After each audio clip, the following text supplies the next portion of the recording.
Network is here.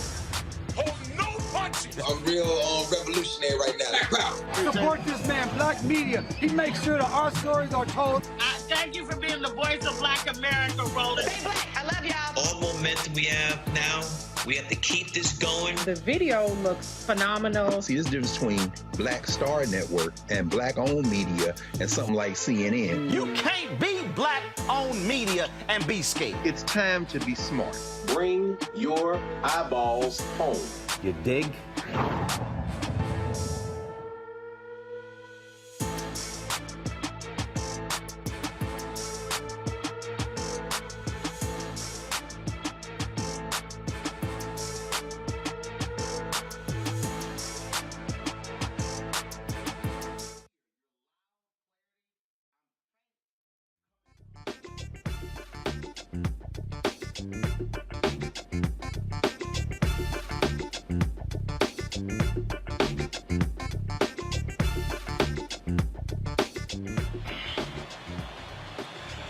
Today is Wednesday, April 27th, 2022, coming live from Los Angeles. Roland Martin Unfiltered, of course, on the Black Star Network. In 1989, he was convicted of murder. He spent nearly 32 years in prison. In 2018, his conviction was overturned, but didn't get released until 2021. Federal judge has reversed the overturned conviction. Now there's a chance that Crosley Green could go back to prison.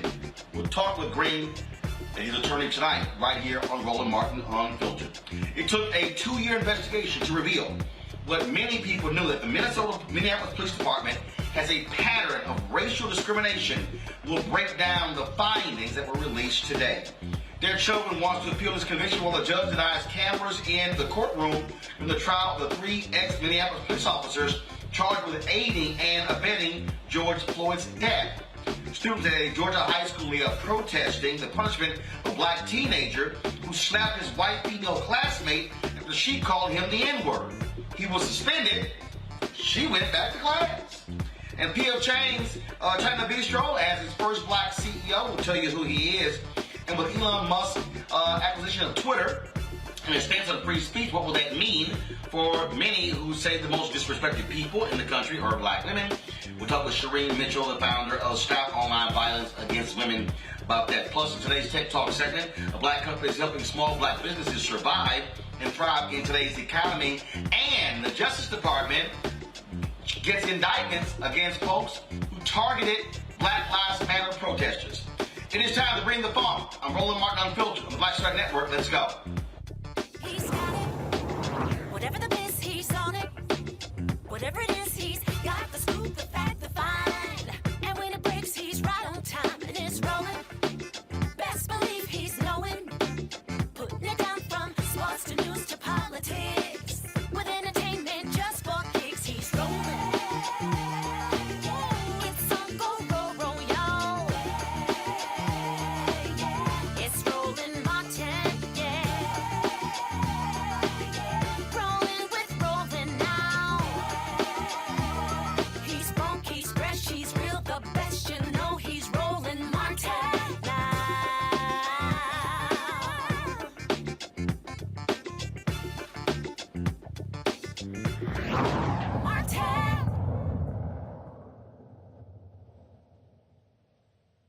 All right, folks, it's always Florida. A 64-year-old black man was released from prison after 32 years. Now, an appeals court ruled his initial murder conviction could stand. Crosley Green was released from prison last year, and last month he learned that a federal appeals panel reinstated his vacated 1990 murder conviction. Confusing. Well, imagine if you're the one who was fighting for your life and trying to stay out of prison. Crosley Green and attorney Keith Harrison, a partner at Crowell and Mooring, join us from Titusville, Florida. Glad to have you both here. So, okay, I'm just trying to understand here. So walk us through, Crosley, how we got to this point. You were convicted of a murder. What happened there? Give us the history. So I'll take that question in terms of, what happened here. What happened here was this is a case of a classic racial hoax where 2 young teenagers are out parking in an orange grove. There's a shooting, and a young lady says a black guy did it. And they picked Mr. Green's photograph out of a lineup, and he was convicted by an all-white jury. So it's a classic case of a racial hoax. But in this case, the 2 police officers that first got to the scene and found the young man bleeding, but he wasn't dead yet. He ended up bleeding to death, but found him, and they looked around based on their crime scene observation. They knew there was no black guy, but more importantly, they told all the investigators and the prosecutor that the girl did it. And they laid out the evidence that they saw indicating that Mr. Green was innocent and that they had the wrong man. And the prosecutor withheld this information, these notes, from the defense. It should have been turned over because it was evidence of innocence. It wasn't turned over. And in part as a result of that, Mr. Green was wrongfully convicted. A federal court ruled that he was wrongfully convicted. And then, as you indicated, the 11th Circuit has now reversed that decision and reinstated his conviction. So we're appealing to the entire. So what was the basis? So Keith, walk me through here. So what was the basis of the court overturning his conviction, and what did the appeals court say in reinstating the conviction? Well, the basis of overturning his conviction was that the district court found that this evidence of innocence, in fact, the district court said it could not imagine more material evidence than that the first police responders on the scene thought there was evidence pointing to someone else as the perpetrator. And that went to the heart, the very heart of the defense case here, which was, there was no black guy. And so that's what the district court ruled. The Court of Appeals, the three-judge panel of the Court of Appeals, basically ruled that those prosecutor notes identifying those two white police officers as defense witnesses didn't matter, that it was immaterial, that turning those notes over to the prosecution wouldn't have had any impact on the trial. And that's what the panel, the three-judge panel of the 11th Circuit held.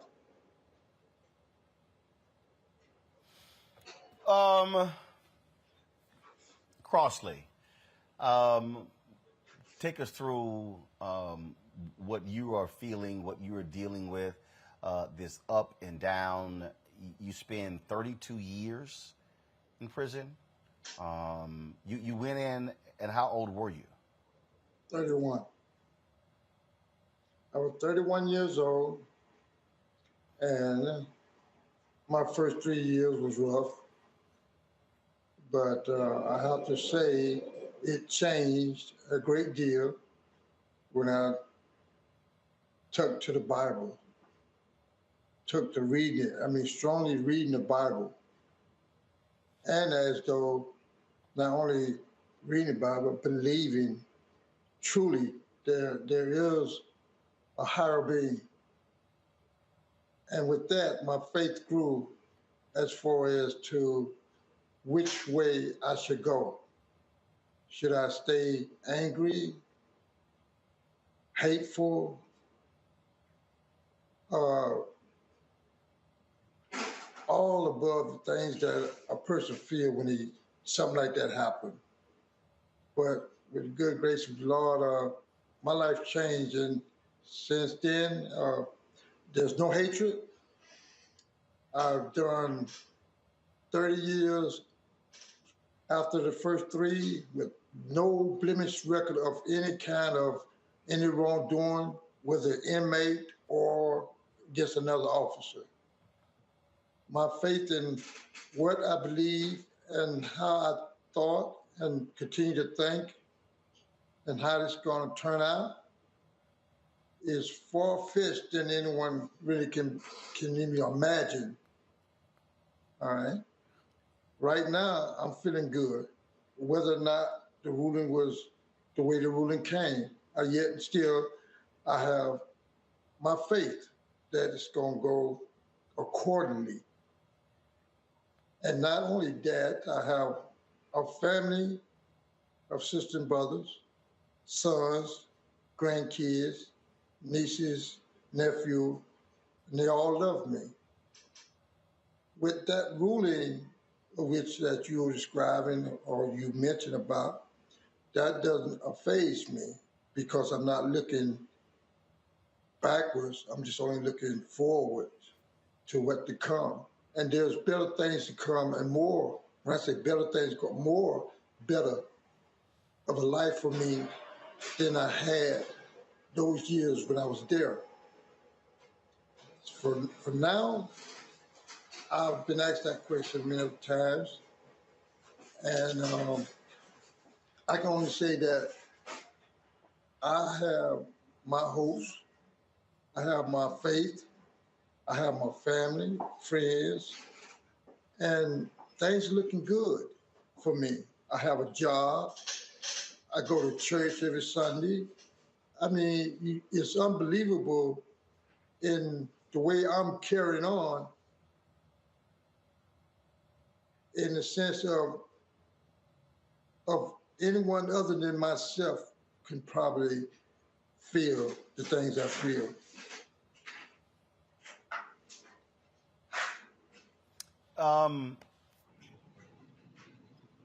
We've seen so many other cases like this around the country involving African Americans, mainly black men. Keith, what is the district attorney's office saying? Are they standing by this, saying absolutely send your client back to prison? Yes, that's their view. They already filed a motion to have him sent back to prison, and we were able to defeat that motion. But Roland, you're absolutely right. This is a classic case of, a black man being wrongly convicted. We took on this case pro bono for free because that's what justice requires. We have a really strong pro bono program. Julius Jones is another one of my firm's pro bono clients, and just another example of, from our perspective, what is fundamentally racial injustice. The criminal justice system not working the way the Constitution requires.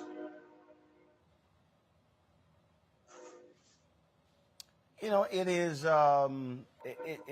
It's amazing to me when we keep seeing these things happen. In the trial, was there any physical evidence, any DNA evidence that linked your client, or was this solely based upon an eyewitness? There was no physical evidence at trial linking Mr. Green to the crime scene or anything else. Not one single fingerprint. Supposedly, he kidnapped these two teenagers and drove a truck several miles, didn't have gloves on, and there wasn't a single fingerprint. There is no physical evidence, tying him to the crime scene. In fact, long after the fact, we were able to do an investigation, and we found 10 eyewitnesses that put him miles away from the crime scene at the time the crime was being committed. But there was no evidence at trial, no physical evidence connecting him to this case, to this terrible crime. So just one woman who says, I saw a black man, and they ascertain it was Mr. Green. Yes. And the amazing thing is, her initial description didn't even fit Mr. Green. Her initial description was of a black man who was muscular and thickly built, not quite like a weightlifter. These are her words. Crosley Green at that age of 31 was skinny. And she also described a man with a jerry curl. Crosley Green had close cropped hair similar to what he's got now. So the description was not even close, but it was a black man, and that was basically all the evidence they had. And he was picked out of a photo lineup, and that photo lineup is one of the most suggestive photo lineups I've ever seen. As a former prosecutor, it was done in a way that you would never do it. A photo array. There were 6 pictures, and Mr. Green's photo was smaller, darker, and right in the middle of the top row. What the prosecutors refer to as the bullseye, because that's where your eye naturally goes in any photo array, to the one that's right in the middle. And that's where they put Mr. Green's picture. And then the police told the young teenager that the person that they believed committed the crime was in the photo array. And then when she picked out Crosley Green, they told her, yeah, you got the right guy. And that's the identification that sent him to death row. Crosley, final question for you. You talked about the love of your family. Are they fearful that this is not going to go your way, and you may have to go back to prison? that is a tough question for me to answer directly because I don't want to say that they are and they ain't. I can only say that in my perspective, there's no fear with me because, like I said, I'm gonna always look forward. I'm gonna always look to be free. Hopefully, that it will go my way. I pray, and only the good Lord gonna send it that way. But getting back to my family, yes, they have their feelings about this, and I see it on them, and I try to talk to them about this and stuff like that. And, you know, I just try to help them to understand wherever the good Lord put forth. I mean, that's it. Well, we thank both of you for joining us, Crosley Green as well as Attorney Keith Harrison. Thank you so very much. Roland, thank you for covering this important story. Really appreciate it. Thank you very much. I appreciate it. Thank you very much. Let's pull in my panel. A. Scott Bolden, he is the former chair, National Bar Association Political Action Committee attorney in Washington, D.C. Monique Presley, legal analyst and crisis manager. Dr. Jason Nichols, senior lecturer, African American Studies, Department of the University of Maryland, College Park. Scott, I'll start with you. When you hear these details in this case, no forensic evidence, nothing else tied to the crime. Woman says black man. Her initial explanation doesn't actually match him. That's a whole lot going on to still find somebody guilty. It would certainly sound like it, but the reality is this story matches up with Jimmy Gardner's story in West Virginia. The description is wrong. There's no physical evidence, at least no reliable physical evidence. He doesn't fit the prescription, and ultimately, a federal judge, where Jimmy Gardner did not exhaust his state court habeas corpus proceedings because he sat in jail for 17 months. He filed a motion with the federal district court, and this judge, and that particular judge in West Virginia, took his case up. Here, you have a similar situation whereby the federal court of appeals has struck down what the federal court did. In reality, or at least in large part, as I read the case, was because the issue of this evidence not being turned over, what we call Brady, the exculpatory material, had not the arguments had not been exhausted through the state court habeas corpus process. You got to go through the state habeas corpus process, but when you exhaust those remedies, then you get to go through the same process of the federal court. The federal court doesn't have jurisdiction unless you exhaust the state court habeas corpus piece. So I don't want to get too far into that, but the reality is, it's very unfortunate. This is an elderly gentleman. I know Keith, his lawyer. He was a prosecutor in Manhattan when I was, a very fine trial lawyer, criminal and civil. And so we ought to keep looking at this case to see what happens, because he's been out for 4 years. Remember that. Going back into prison at his age could be completely detrimental to his well-being.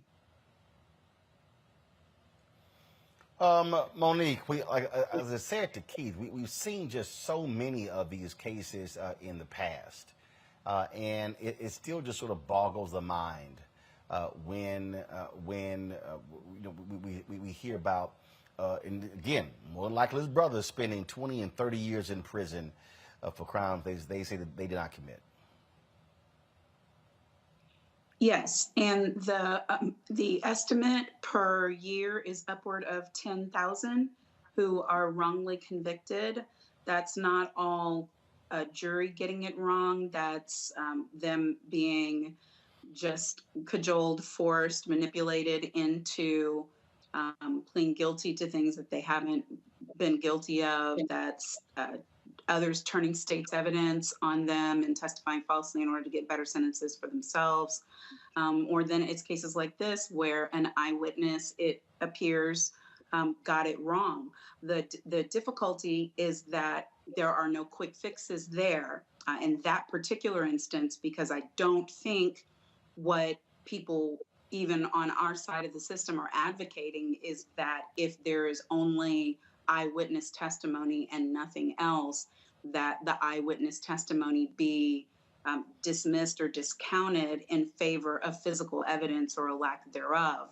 I think that has its own set of problems, challenges, and difficulties, and that we do want a system in which if an eyewitness sees something happen, that eyewitness's testimony is credited. Maybe we need adjustments in the system that weigh the system. Maybe we are now so far advanced that there are very few crimes where there isn't any amount of physical evidence that can be gleaned because of the sophistication of our system now. But as for cases that are so far in years past, it's just one of those hard travesties, and that's what I believe we are facing here. And I pray that there's a resolution that enables him to not go and have to return back to the federal prison system. And Jason, what just jumps out, I mean, this is a man who literally, he goes in at 31. Half of his life is gone. Gone. And then when you look at the average life expectancy of an African-American man, I mean, just gone.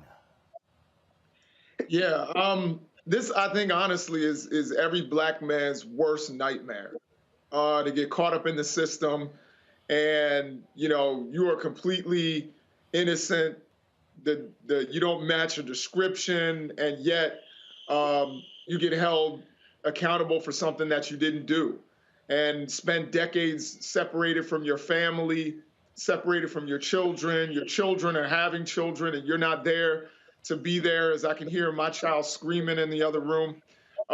It's literally a nightmare.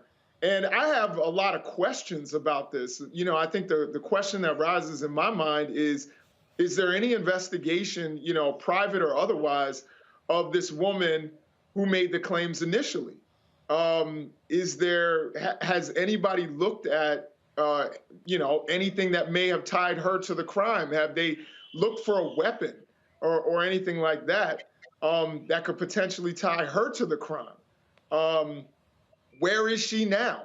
And if he's able to get another trial, could they bring her in and examine her, cross-examine her? I'm not a lawyer, but it seems like if the attorney, from what I read, the district attorney who initially withheld the evidence is saying that they got it wrong. These two police officers said they got it wrong, and we're pointing towards this woman. And I'm wondering where she is and if she can answer some questions.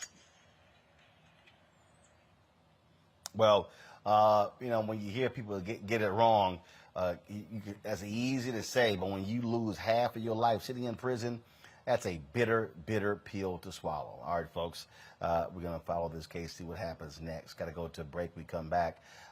Hate crimes charges filed by the Department of Justice against a man who targeted Black Lives Matter protesters.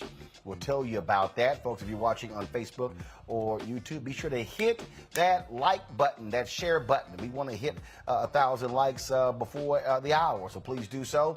And, of course, download our Black Star Network app, available on all platforms. We broke that, of course, our newest Rolling with Roland interview with Guy Torrey. You don't want to miss that hilarious interview. We always cutting up. You can see it on the Black Star Network app. Android phone, Apple phone, Android TV, Apple TV, Roku, Amazon Fire TV, Xbox One, Samsung Smart TV, and of course you can support what we do by joining the Bring the Funk fan club. Every dollar you give goes to support this show. We are here. I'm here in Los Angeles because we are going to be covering the Rodney King. The 30th anniversary of the Rodney King riots are taking place. That's on Friday, and so that's why we are here. And so we would love for you guys to support us. Checks or money orders, P.O. Box 57196, Washington, D.C., 20037-0196. Cash App is $RM Unfiltered. PayPal is R Martin Unfiltered. Venmo is RM Unfiltered. Zelle is Roland at RolandSMartin.com. Roland at RolandMartinUnfiltered.com. We'll be right back. When I first went to LA, me and Joe lived together, right? And that was a big blessing because I didn't have to worry about paying rent. You know, Right. out here struggling, Right. doing my thing, and that was a big, big help. And then when I moved out, I think that's when I saw the division, because I think Joe felt like I didn't need him anymore. Right. And it wasn't that. It was like, I'm a grown-ass man, 2 grown-ass men. But actually, that is true. You don't need him anymore. Right. When you grow up, first of all, when you grow up, it's like, hey, you help, and this time you get your ass out the house and go do your own thing. Right. He didn't want me to move out, but I'm like, you know what? At the time when I moved out, I mean, what? Were you paying a light bill? I wasn't paying anything. And I said, you know what? I need this responsibility. It's going to make me work harder in my career if I know I got rent to pay, I got bills to pay. I was paying a cell phone bill, that was it. Right. No, but Joe was treating me like a little butler, because I'm telling you, I was like Benson. Now, I'm telling you, man. Please fetch me some water. He was using Jedi mind tricks. Yo, man, you still make them good grilled cheese sandwiches you made when you was little? No, you don't. Next thing I'm at the stove, flipped it, and then it dawned on me, he just tricked me again, got me again.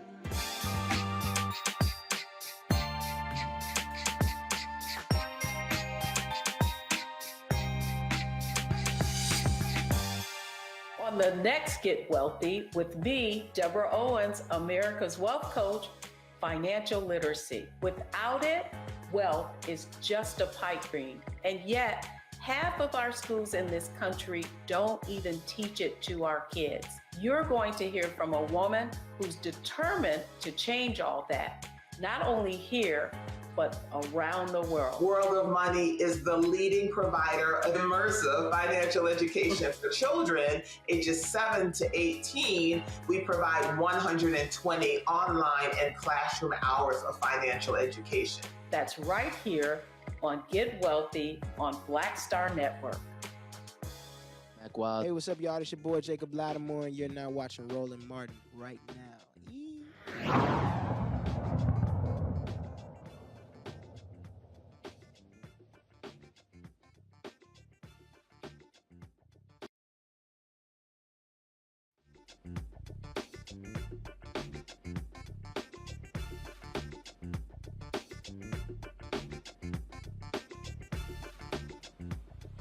All right, folks, welcome back to Roland Martin Unfiltered. Glad to have all of you here. The Minnesota Department of Human Rights, they have led an investigation to the Minneapolis Police Department.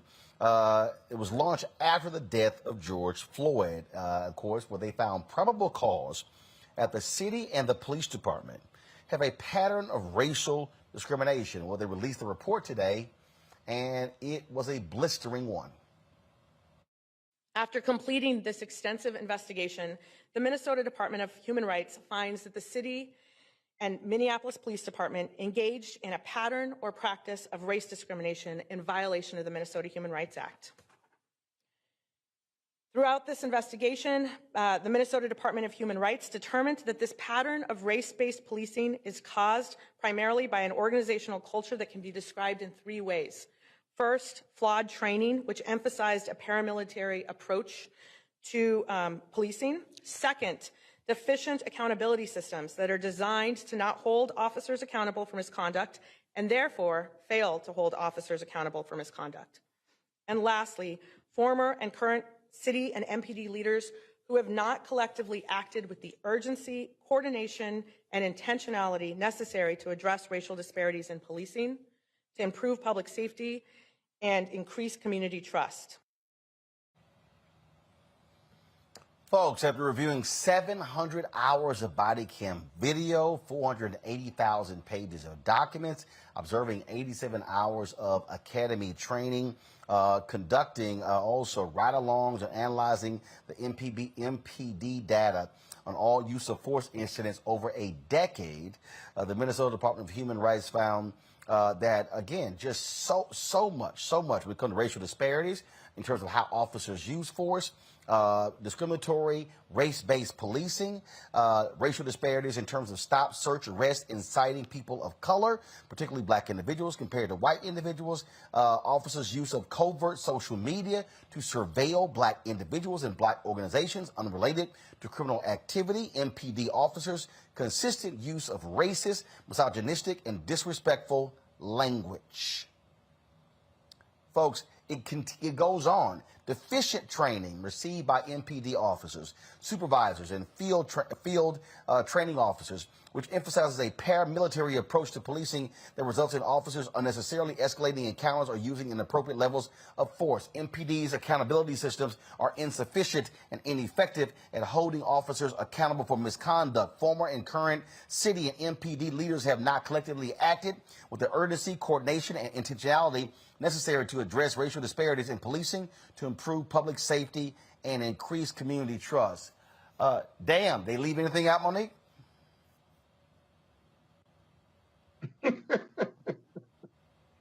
We can't hear you. No, they didn't leave anything out, and that's hideous. They need to be under a consent decree. The only thing I could think was twofold. One, as it is in Minnesota, so is the nation, first of all. And then second of all, God knows how many people are currently incarcerated, died incarcerated, or died as a function of detainment and arrest who were the victims of this discriminatory practice and procedure of this police department. You know, Jason, that just sounds like a whole bunch of thugs on the police force. Yeah, to me, it sounds like Baltimore in 2015 when we saw the DOJ did their report, and they reported very similar things. It sounds like deficient training and lack of accountability, all of the things that were in the report that are happening around the nation. As Monique said, I think she's absolutely correct that this is not limited to this one place. We know that things here in the state of Maryland, we have Leo Bohr, the Law Enforcement Officers' Bill of Rights that keeps them from being accountable even when they sometimes harm and kill people. This is something that needs to be fixed nationwide. And I'm glad that Minnesota is, their human rights department is actually stepping out there and showing what's going wrong. But I hope that other cities follow suit and we start to see these changes, some big changes start to be implemented, because we've known this, Black people have known this for decades. And we saw the DOJ proved it in cities around the nation, 5-10 years ago. And now it's on full display again, and we still haven't made the necessary changes to keep people safe. And of course, the answer to everything, Scott, the answer to everything is just give more money. That's the answer. Roland, I agree with my colleagues, but let me show you how invasive this is. I was listening to that report and I was thinking to myself, tell us something we don't know. We got at least 3 cases in Minnesota of police brutality of Black people. Now, you take that report, the top 50 cities or the top 50 police departments around this country, right? Do the same investigation. You'll find the same results of that, right? And the biggest question in all 50 of those states will be, now what? What are you going to do with this agenda? What are you going to do with this data, right? It is going to be as hard as hell to implement those recommended changes. You can do it legislatively, you can do it administratively, you can do it culturally, right? But it's not going to happen because the police culturally and practically and politically are there to keep us safe. People want to feel safe. They're more than willing to live with the abuse. At least people that don't look like you and me will live with those mistakes, if you will, or those problems in order to feel safe. And the politicians, right, who fear the police union coming out against them, is only going to do so much to keep them accountability. And now you have a police culture training implementation problem in this country that just festers like cancer. It's never going to go away because we as a people, as a community, right, either don't have the power to make that change or don't have the courage to have our elected officials implement that change and force that change for fear of not getting elected. And so this problem isn't going to go away by rhetoric. It's going to go away by action. Until our elected officials and the community at large, black and white folks and voters, are going to step up and force the action or force cleaning up this issue, you're never going to get better people being hired. You're never going to get testing to see whether they're more likely to be racist or not, or whether they're more likely to escalate a situation as opposed to de-escalating it, if you will. You're never going to get police officers if you don't require them to have at least 2 years of college. All the reforms that we know about simply aren't getting done. And so basically America is going to live with this problem because the police force, paramilitary or otherwise, keeps us safe. I'm not saying it's right, it's dead wrong, but we're willing to accept this in America until we're not. Can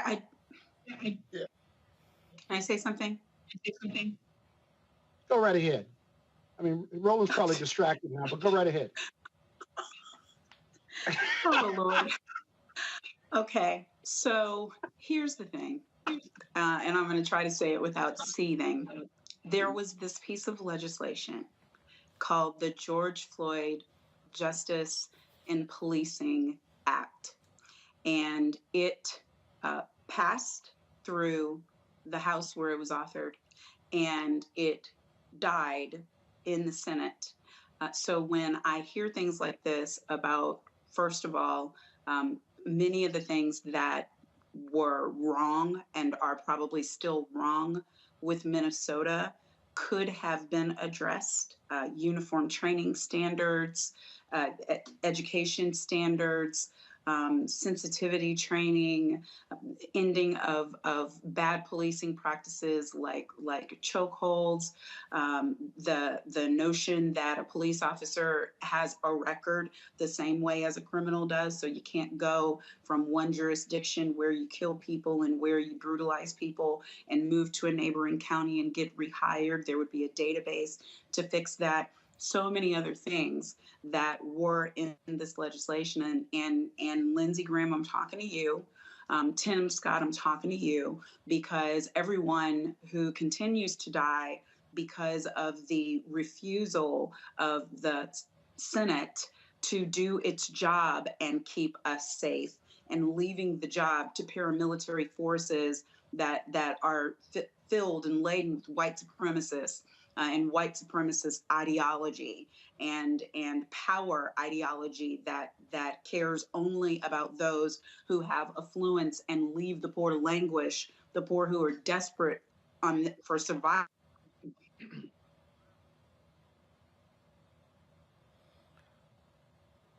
But the thing that well, Monique froze there. The thing that really jumps out at me here, Jason, is that you don't have political courage. You have Senator Tim Scott, who, blame on the Democrats, but he failed when it came to the George Floyd Justice Act. What are those leaders in Minneapolis and Minnesota going to do as well to address these issues? I mean, how more damning can they release it? Can the report be? You know, it's funny that, and I'm going to push back lightly on something that Scott was saying, and that is, you know, people are maybe afraid of police unions, but we've seen politicians take on teachers' unions who educate our children. They're not afraid of unions. They go against unions all the time. Oh, I disagree. Well, Jason, let's just be honest. Teachers' unions are more. One second. Teachers' unions are more aligned with Democrats. Police unions are more aligned with Republicans. That's why. Right. No, I'm not denying the partisan nature of this. I'm just making a basic statement that politicians are not scared of unions. You know, I think politicians and as a matter of fact, they go after unions in a way. And we haven't seen Democrats, and I agree with you, Roland, and I think your point is a salient and important one, and that is the political courage.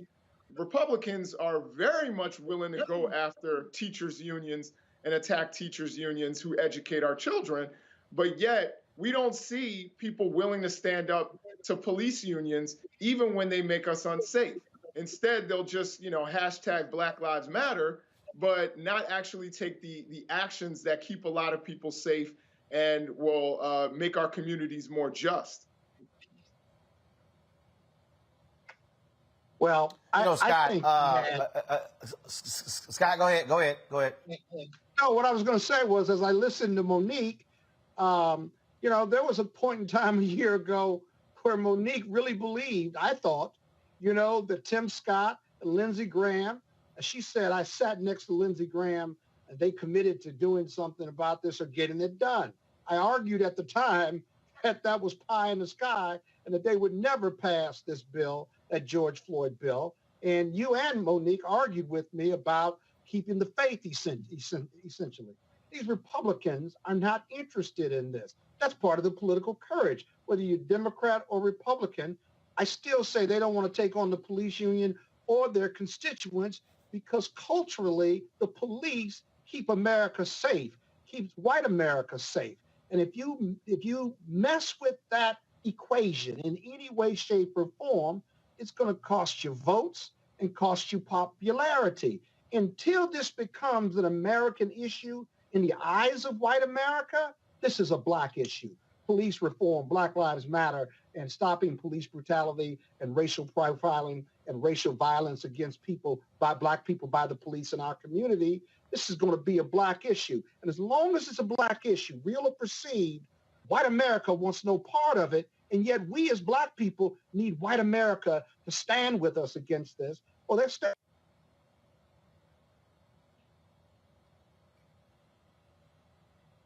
All right, looks like Scott froze as well. So Scott froze, Monique froze. Looked like Jason's the only one with the non-cricket Wi-Fi. So Jason, you get the final word. Yeah, no, I agree with what Scott was saying before he froze. I think it's something that we need to look at as a human issue and a justice issue. And, Tim Scott didn't want to get rid of qualified immunity, and that's why the bill failed. There are people who pretend, I think Scott was right, if that's what he was arguing months ago. And there are people who pretended to be concerned. And then, they sank the deal over something that was really important and was fundamental. I think that, if we really want change, I would debate the idea about safety and who's kept safe. But I think that is certainly the perception. I don't think that police reform is anti-police, because I know a lot of police executives, the ones I know here in Maryland, want police reform. They want accountability because they know that accountability and that responsibility that comes with it comes public trust. And policing gets a whole lot easier when the public trusts you. So there are a lot of police officers out there who actually want these kinds of reforms and need these kinds of reforms in order to do their jobs better and to get the trust of the public. And but if that's true, why do we have so many racially biased killings by police officers, black and white, against our communities then? I mean, you make it sound like there's hope is on the way or that somehow reform is on the way because people who aren't in the union, like police executives, want this to happen. Maryland's done a really great job. But you got to look beyond Maryland and what's happening in the red states in the South, in the East, in the West, and in the Middle West, if you will, and the Northeast. And there's not much progress being made. You would think as many times as cameras have caught police officers abusing black and brown citizens, you would think they would get the message and say, we're not going to do it. What we see instead is a heightened sense of police brutality, a heightened sense of it carrying it out in front of cameras and taking cameras or not turning on their body cams. The cameras show all of us in America how the police operate, but it hasn't stopped them from operating that way because they are fearless, because there's no one that they believe is going to keep them accountable. The unions aren't going to keep them accountable. The executives in the police force, the chiefs of police, sure, but they're appointed at the pleasure of the elected officials. They may or may not be around. And so until you put in accountability, and white America believes that police brutality is an American issue versus a black issue, this isn't going to change. Black people need to be protecting themselves at all costs. When the police get behind me in whatever city I'm in, I start making lefts and rights. You know why? Because I don't want to deal with the police. I don't want to be an accident or a mistake, despite my professional success and despite my law degrees. I don't want to be a statistic. I don't want Roland to do a story on his commentator who was stopped and arrested or beat up or even killed by the police. That's a possibility for me as a black man in this country and for the three of us that are on this call. And if you don't believe that on a daily basis, right, then you are trying luck. You're throwing the dice. I stay away from the police because I don't want to be a part of their mistakes or their brutality because of the color of my skin. I'd rather be around them because of the content of my character, but that doesn't exist in the eyes of the police in most of America. Yeah, I agree with that. And the one thing that I would add to it is I don't think Maryland's done a particularly great job. I think that there are a few executives here who actually do want accountability because they realize that they have to operate with public trust. Not enough. It's not enough. Yeah, no, I agree. And that's where we're in agreement. I think there are a lot of people around the country and even in my state who aren't taking those steps, who don't want those things. And, you know, not to mention sheriff's departments. And I'll just do one plug is you and I, Scott, both do political commentary. You know, I think it's important for us to remember that your sheriff is an elected position. So I think, you know, voting, the importance of voting, you know, is there. Your DA who holds these people accountable, if they commit crimes, that's an elected position. So we need to remember that we do have some power in this situation, not as much as we should, but we do have some power to bring about some level of accountability. Sometimes when I hear these debates, I feel like my grandmother said, so it looks like let's just pray about it. Let's just pray about it. Maybe we need to do that, but I'm not sure that's enough. It's got to be more cohesive and more broad for all of us. Monique, is Monique back? Yes. All right. She's not. I'll take her time. No, both of y'all got that bad. But both of y'all got that bad cricket Wi-Fi. So Monique, we'll go ahead and give you the final comment on this segment. Okay, I was going to say I just think. Yeah, but Scott, you and Monique froze. Jason ain't froze, so it ain't the equipment. Good morning. Go ahead. Oh, all right. I don't know at what point I froze, but my point in what I was saying about the George Floyd Justice and Policing Act is that we do have the power. My point wasn't just Lindsey Graham pox on your house and Tim Scott 15 poxes on your house. My point was that with our votes, with control of the Senate, we have an opportunity through federal legislation to make the changes that need to be made. And we have the will of the legislators who we have elected in the United States House of Representatives and many in the Senate in order to get something done. That is up to us. And as was also just said, local elections are up to us. What else is up to us is to inform the people who follow us and that's why I thank you, Roland, for not just having these shows and covering these topics, but giving us an opportunity, which I believe is a responsibility, to let people know what they can do to keep themselves safe, yes, but also to advocate in their communities, because these decisions about municipal politics and municipal policies, those are being made in city halls, thousands and thousands of city halls across this nation every week. The police department procedures can be changed with a stroke of the pen by city councils or in strong city manager form of government by city managers. So if you're not voting for your city manager, if you're not putting up candidates, if you're not voting for who becomes sheriff, if your city manager or your mayor is the person who appoints the chief, those are all things that can be changed by you. If you're in a city and you've only got, 20,000 people, you can decide who the mayor is. You can decide these things. In my hometown, in my home county of Galveston County, there have been more per capita killings in Galveston County in between Lamarck and Texas City area than in some major cities. It is a crime capital, and you can walk practically from one side of the city to the next.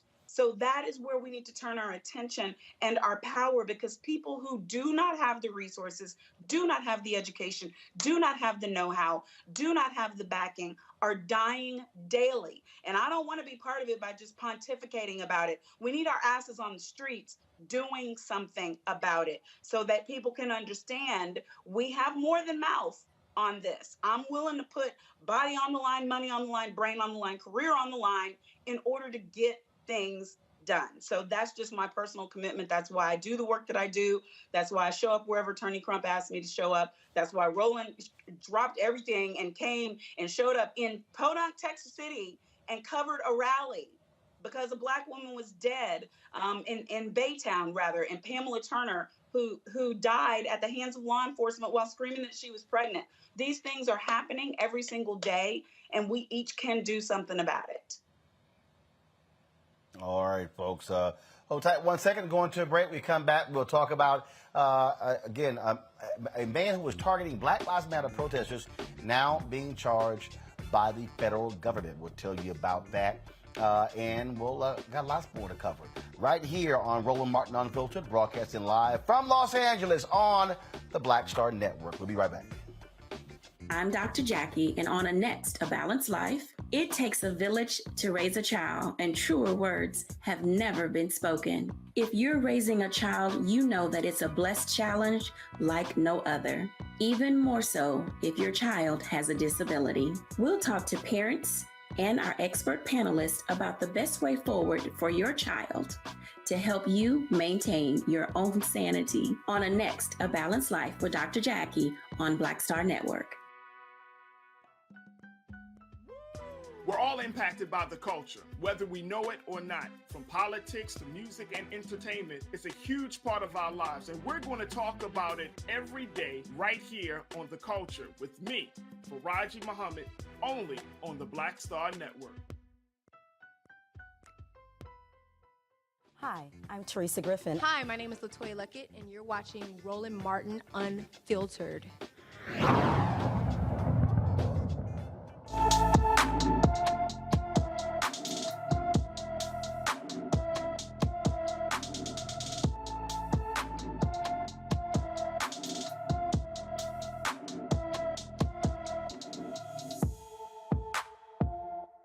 Black and Missing.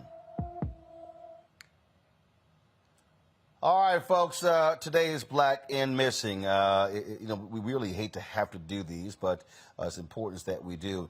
Emerence Mbui went missing from Erie, Pennsylvania on April 15th. The 17-year-old is 5 feet 10 inches tall, weighs 230 pounds, with black hair and brown eyes. Emerence was last seen wearing a multicolored sweatshirt, gray sweatpants, and sneakers. Anyone with information on Emerence Mbui should call Mill Creek Township, Pennsylvania Police Department at 814-838-9515, 814-838-9515. A Michigan man, folks, is charged with willfully intimidating and attempting to intimidate citizens who support Black Lives Matter. According to the Department of Justice, Kenneth Phelan called 9 Starbucks stores and shared hate-filled messages towards employees wearing BLM-related apparel. In one call, the man said to an employee, "The only good nigger is a dead nigger." In another, he said, "I'm going to go out and lynch me a nigger." In 2020, Starbucks provided $250,000 BLM shirts to employees who wanted to wear them during their shifts after George Floyd's death.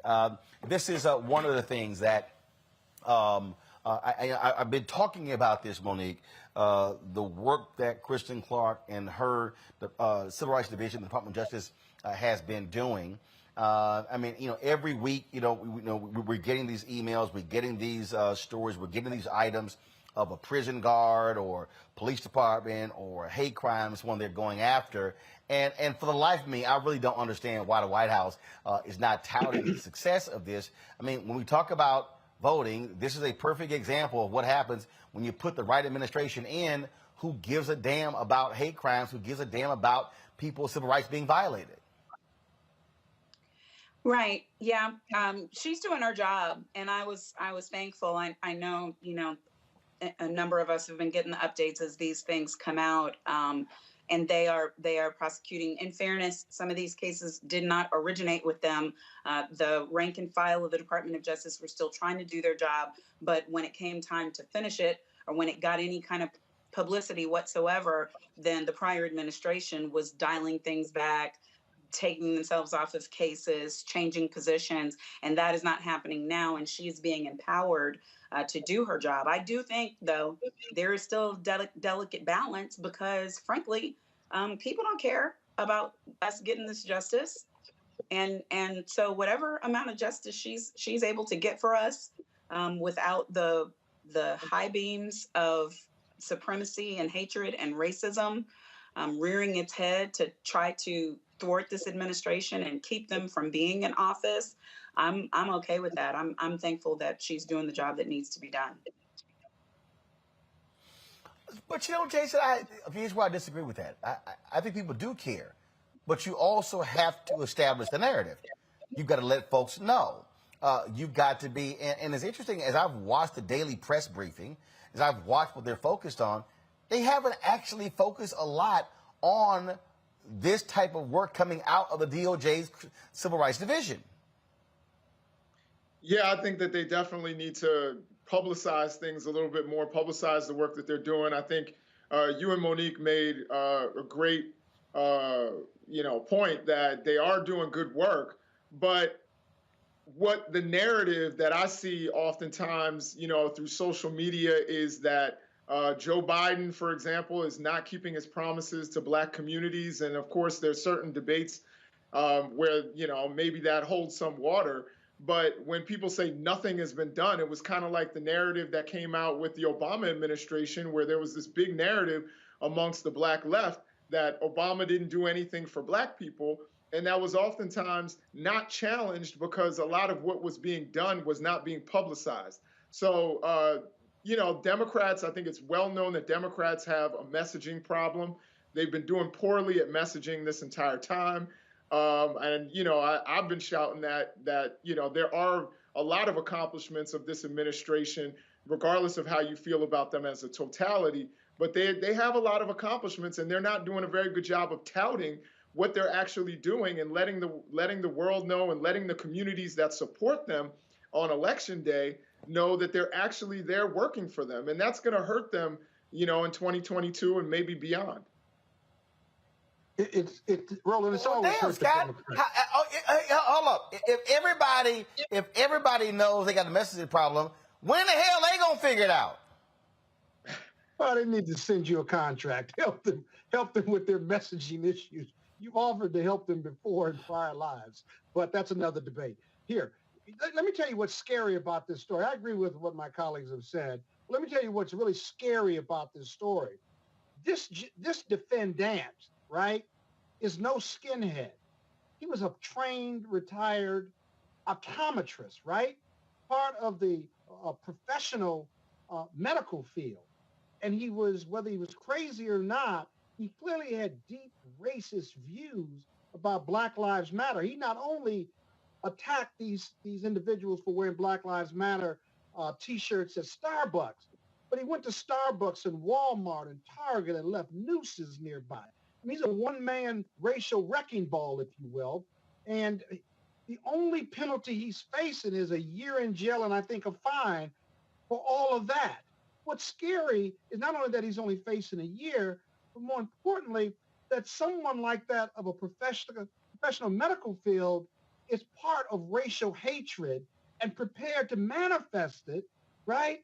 With no fear of either getting caught or being put in jail for a long time. If he's there as a trained optometrist, there are thousands of others who are either sympathetic with white hate groups or want to do their part or feel that fear that in 2043 that we're going to be a country of color. The Civil Rights Division of DOJ has their hands full, but whether they have a messaging problem or not, I want them focusing on those sleeper cells and those individuals who are sympathetic or willing to act on their own as white terrorists in this country. That is our greatest threat as a people of color. those sleeper cells, those individuals who hide in front of us behind medical degrees and legal degrees, but harbor that racial hatred and fear of us being a country of color. And I hope they're focusing on that. And that's dirty work. That's not work that gets you PR. You get PR on this, but that's the real threat to Black America. But I think that was Monique, go ahead. That's sort of my point. I don't disagree that our community needs to know that our government is doing what it should for us, and that the executive branch needs to ensure that we know it. Mainstream media picks and chooses, cherry picks by way of salaciousness, entertainment, etc., whether they are left-leaning or right-leaning. As far as I am concerned, there's not a level hand for getting the news out there, especially the things like this in the area of civil rights and advancement of civil rights and advancement of enforcement of the laws that protect us in that area, discrimination laws, laws against hate speech, etc. However, the other part is also true. There are those who do not want to know this at all, and who, if they see that this administration is paying attention and getting good success at paying attention on these issues, those who claim to be liberal, who are Democrats, who, as Scott said, aren't skinheads, who are Bible teachers, who are elementary school teachers, will criticize openly this administration's lack of focus on things that matter, like inflation and war and so on, and will harbor ill will for this administration's commitment to people who have otherwise been underserved. So I think that there has to be a balance where I tell people every day on my show, whitehouse.gov is free, y'all. You can see every single press conference that Jen Psaki does. You can read the readout if you missed the press conference. You can see every single act that's being taken by the executive branch every day since day one over a year and a half ago. It's all there. All you got to have is Google. The same way they're watching this show right now, they can be really informed about what our government is doing. It's there for the having. And if our people don't want to go to wh.gov,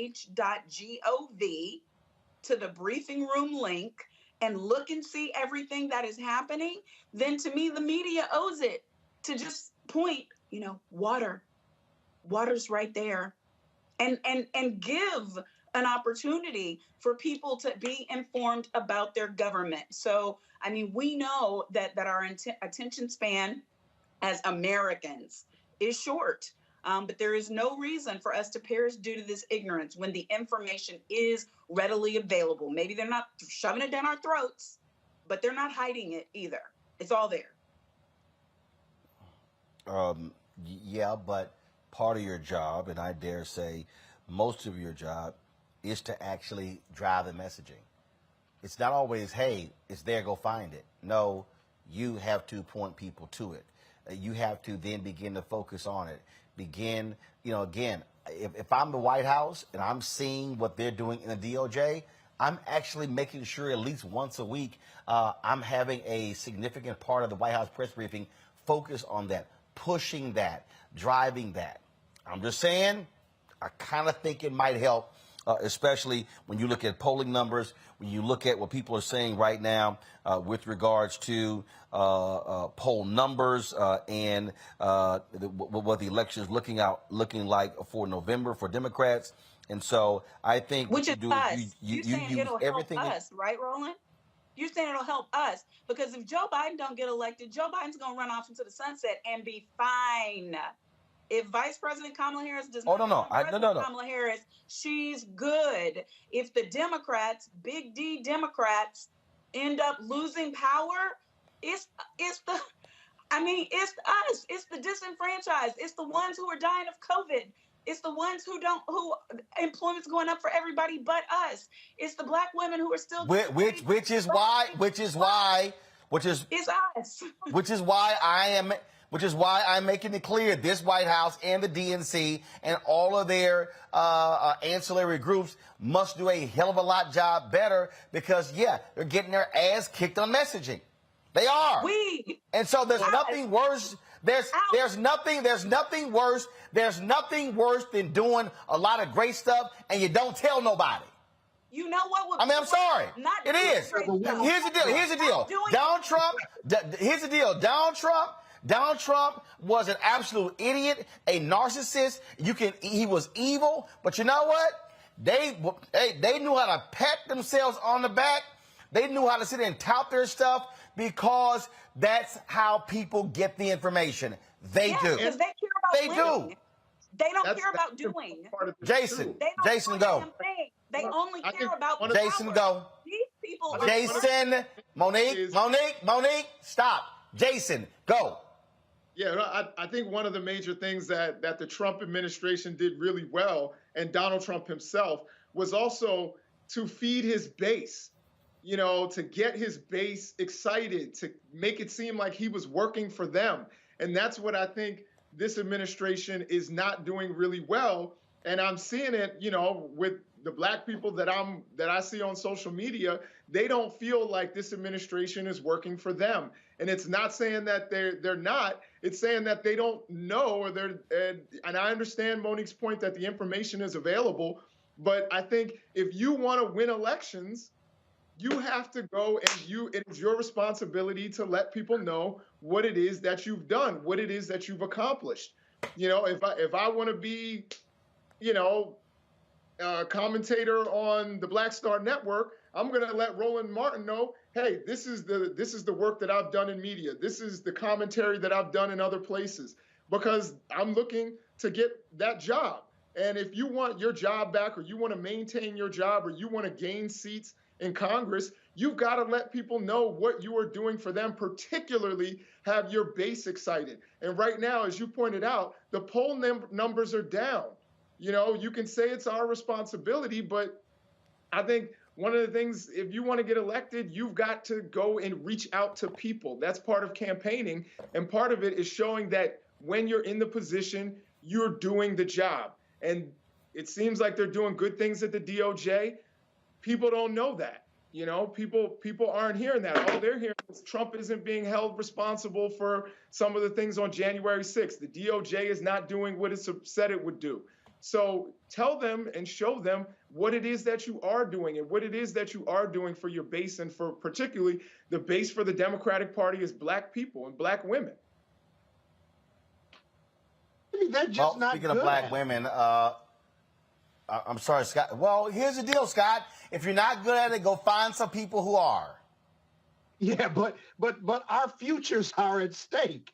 I mean, if you can't right, get the voting right passed, if you can't get that passed, because that's going to help you, whether you black, white, yellow, or brown in this country, you don't get it passed, you're not going to lose the midterms and beyond because of the Republicans. You're going to lose it because your base isn't going to come out and vote for you because you haven't done a damn thing for them, real or perceived. Even if you've done a lot for them, if you can't market it and you don't do the big stuff that we know about, you don't deserve to win in the midterms, right? And we're in a world of trouble with the House and Senate if it goes Republican and then we lose 2 years later. It's going to be a long road.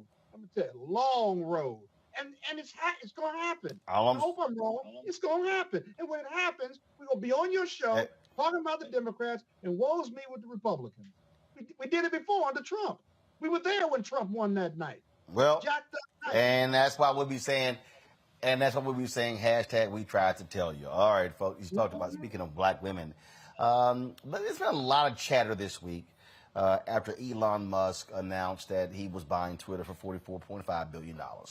And a lot of people are concerned because he's been talking about free speech. He doesn't like people who are being blocked and banned from Twitter from their comments. But there are others who are saying, oh, my goodness, this is going to unleash the bots and the trolls beginning to attack people, especially African Americans, but especially black women. My next guest is Shireen Mitchell. She's the founder of Stop Online Violence Against Women.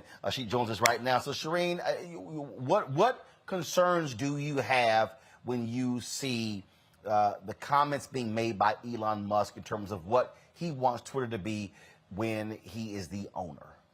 Yeah, so thank you for having me. But ultimately, at the end of the day, like, I find this really challenging that people don't even understand that his version of free speech versus what the First Amendment actually is, which is about Congress.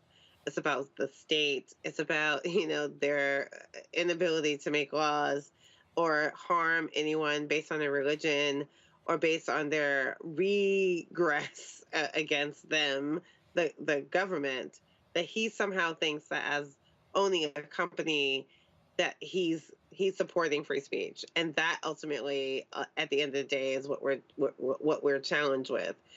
And his version, unfortunately, is supporting the versions of which those that have been held accountable by the platforms to keep people from harming others, participating in hate speech, inciting violence.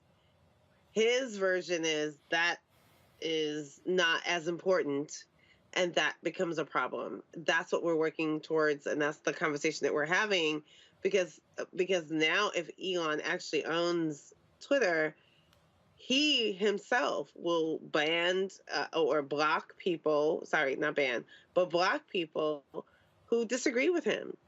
He says, like, people are afraid of free speech, yet he will block people who disagrees with him. I don't know how that translates to something that is a company that will allow people to speak freely. If freedom means, if I don't agree with you, Elon, I will be banned or removed because of your idea of free speech, which isn't the law, it's a value. I'll go to the panel here. Also, if you have any questions. Jason, do you have any concern that others are raising with regards to Elon Musk and Twitter? Yeah, no, I absolutely do. I think it's, they're already supposedly finding a lot of bots showing up on Twitter right now. I know that I'm following fewer people and I have fewer followers than I had yesterday. And a lot of people saying, are saying different things about what that is about. So I'm a little worried about what Twitter is going to become, if it's going to become a 4chan or some of these other QAnon kind of beehives. I think that's pretty, dangerous. I also think it's dangerous that Elon Musk is going to have a lot of access to our data. I think that's also a big concern, that this cent billionaire is going to have this much power over public dialogue and public discourse, and that he's going to have access to our data. So I think that is also really concerning. So, yeah, I mean, everything that's happening with Twitter is concerning. I'm not leaving Twitter yet, but I will say that it is definitely very concerning. But, Shireen, here's the whole deal. You got a billionaire who has access to all of our data with Facebook and Mark Zuckerberg. You got billionaires with Google who have access to our data. I mean, I get the point people are making, but is Elon Musk truly the boogeyman compared to other billionaires with access to our data? So here's the challenging part, does he have separate data now and access? He was targeting people. Does that mean that he now has access to the individuals that he was targeting? So we're having very broad conversations about this. No, when you say he was targeting people, hold up, Shireen, when you say he was targeting people, no, explain that. How was he targeting people? Oh, he was basically the people who basically said, you came from your upbringing that was an apartheid state in South Africa.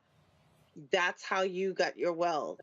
And the people who were saying that is how you got your wealth, you didn't just come up from, your bootstraps, that it had everything to do with that version of harming Black people while doing that.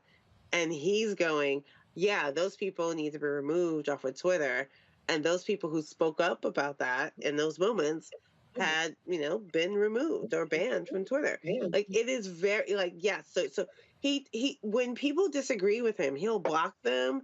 He will do all these other things. And some people have participated, i.e. Twitter, and removing those people who are challenging him, even about his upbringing, the way in which he's trying to revision his own personal narrative. free speech means that they get the right to also challenge him about his false narrative as well. If he wasn't willing to do that before he took over Twitter, that means right now we have to worry about what that means going forward. All right. Monique, comment or question for Shireen? I don't know that tracks. I think that what a person does with their own Twitter account, you know, if somebody says I was born of Aryans, and that I'm not really black, I'm whatever, they would immediately be blocked. I don't know, it would be a lie to me, so I would block them because I don't listen to people spread hateful lies, personal attacks against me, so goodbye.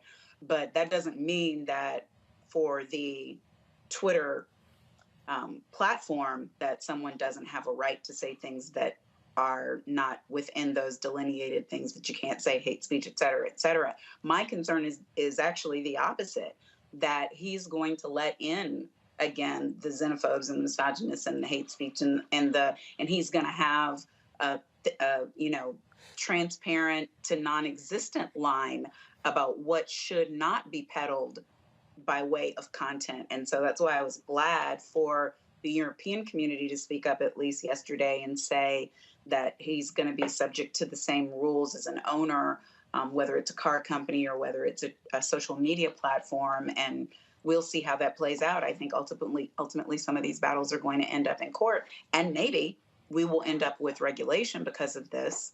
But again, that depends on our vote.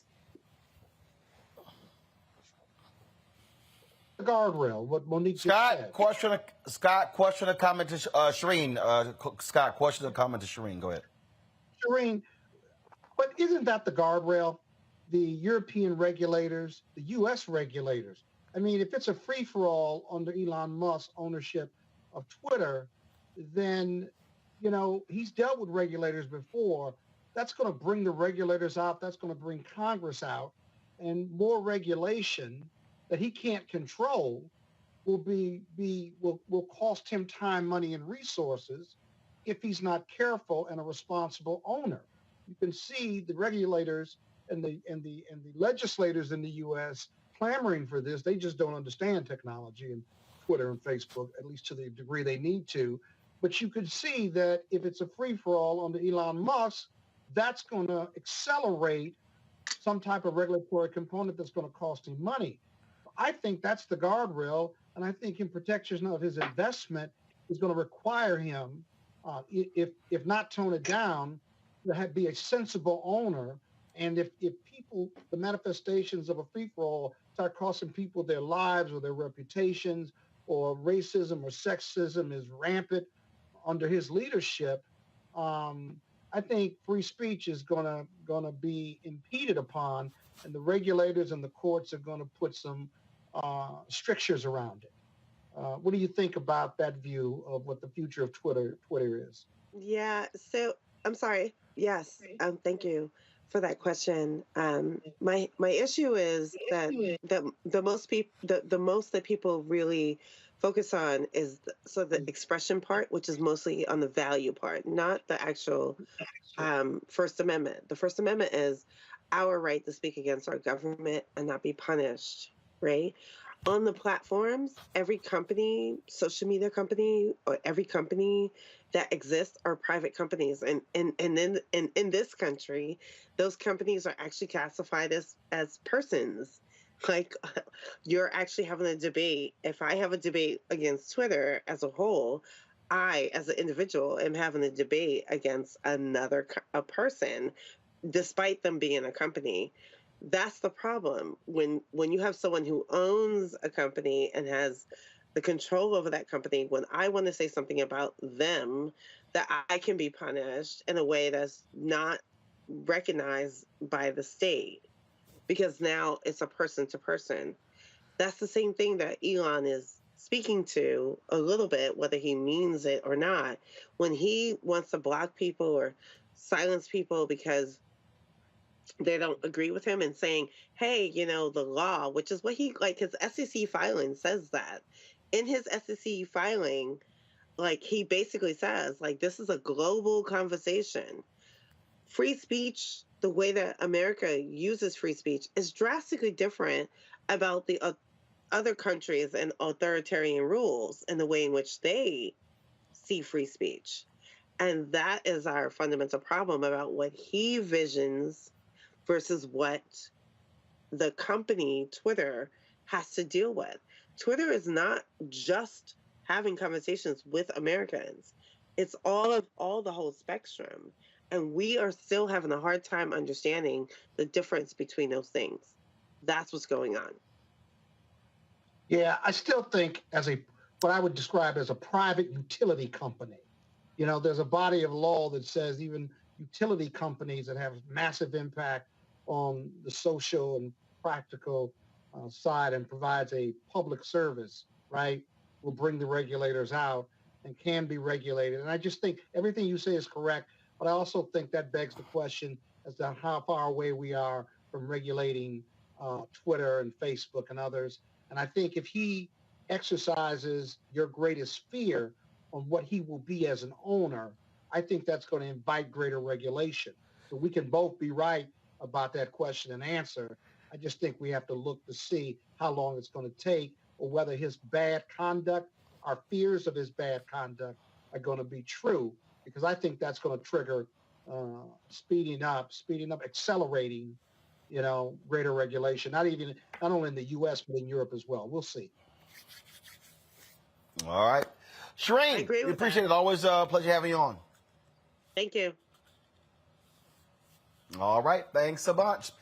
Folks, a few headlines here. The man who sparked the investigation into the Minneapolis Police Department wants his conviction for killing George Floyd overturned. Derek Chauvin's lawyers are asking the court for three things: reverse his conviction, and grant him a new trial in a different venue, or return the case to a lower court for resentencing. Remember, Judge Chauvin was convicted in last April, of second-degree unintentional murder, third-degree murder, and second-degree manslaughter.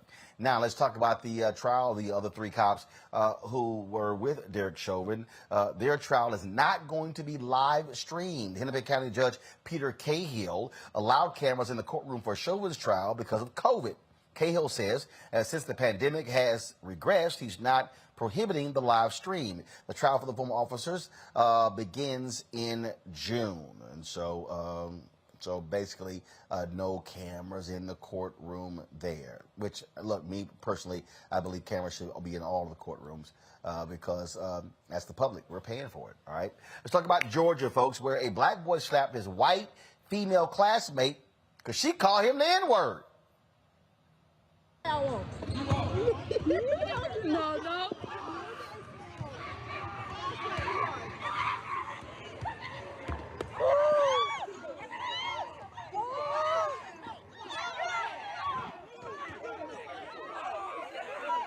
So, the black student got suspended for smacking the white girl, while the white girl did not face any punishment for using the racial slur. Black students at the Henry County High School organized a rally supporting students facing racism. Parents say this is an ongoing problem at the school.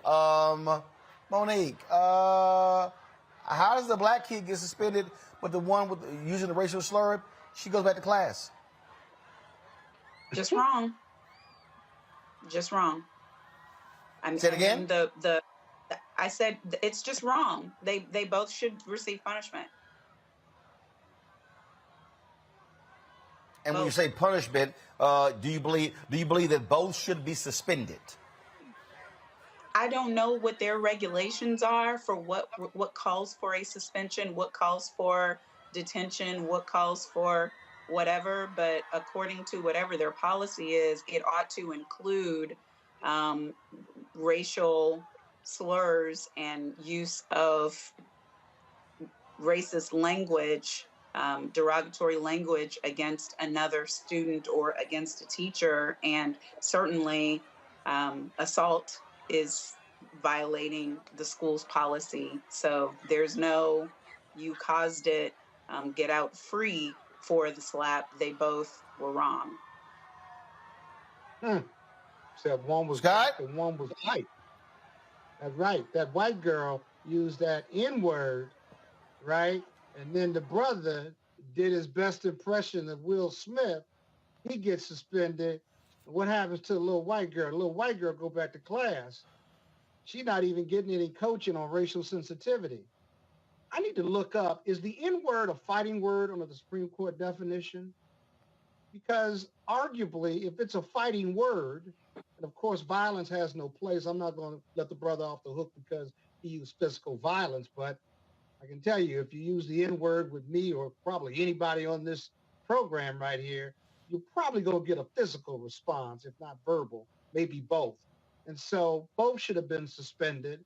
One and her class and the school ought to go through racial sensitivity training.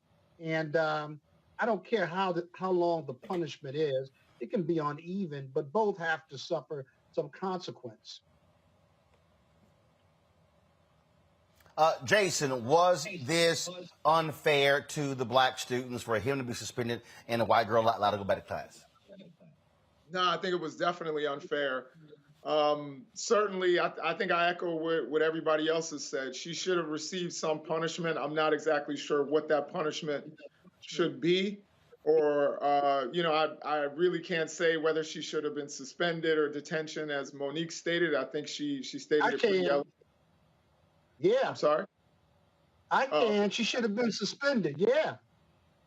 I bet she won't call anybody else the N-word for a while. Right. I definitely think that, you can't also excuse, hitting people. I think that's even when they upset you, you have to have the composure not to lash out that way. But she certainly deserves some sort of punishment. But I think it's important also to see that the student activism was activated there. And I think that that's really important, that these students who have been suffering some sort of racist incidents for a while now, that they are taking their destiny into their own hands and realizing their own power and organizing and getting together. It was good to see a couple of white students in there having their backs. I don't know if they were just observing or if they were a part of the protest.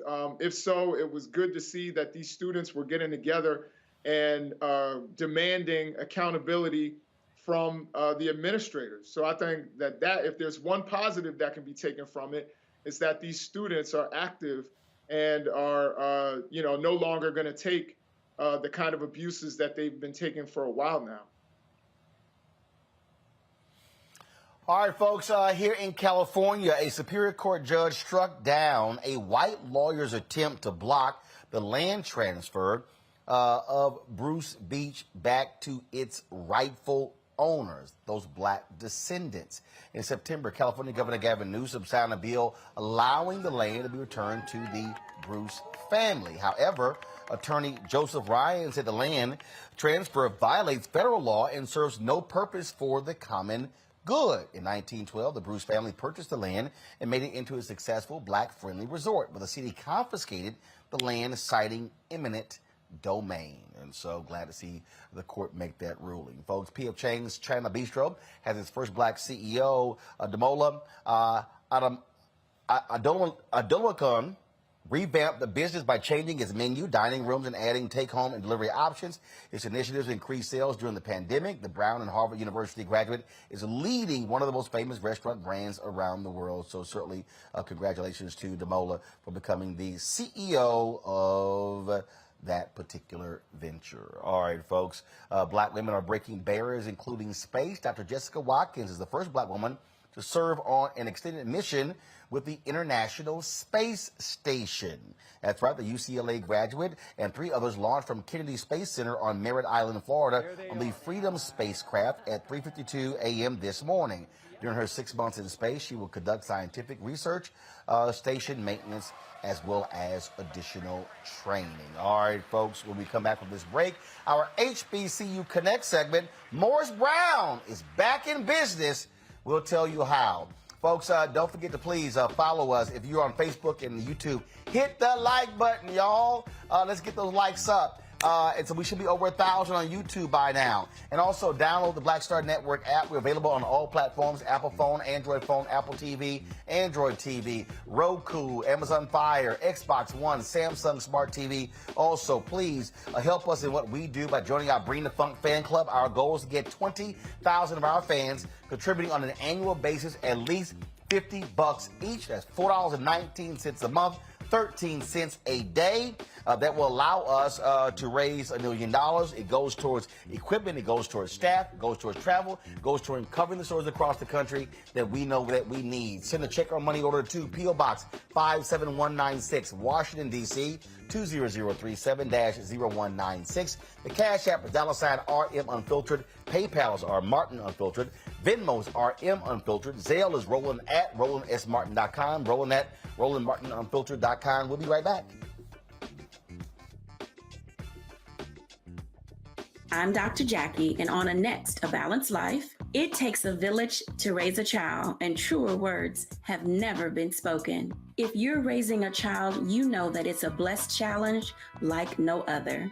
Even more so if your child has a disability. We'll talk to parents and our expert panelists about the best way forward for your child to help you maintain your own sanity on a next, A Balanced Life with Dr. Jackie on Black Star Network.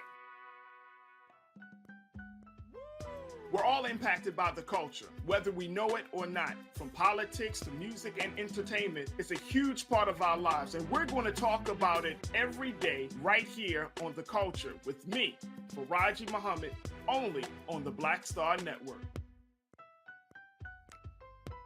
I'm Shantae Moore. Hi, I'm BB Winans. Hey, I'm Donnie Simpson. What's up? I'm Lance Gross, and you're watching Roland Martin Unfiltered.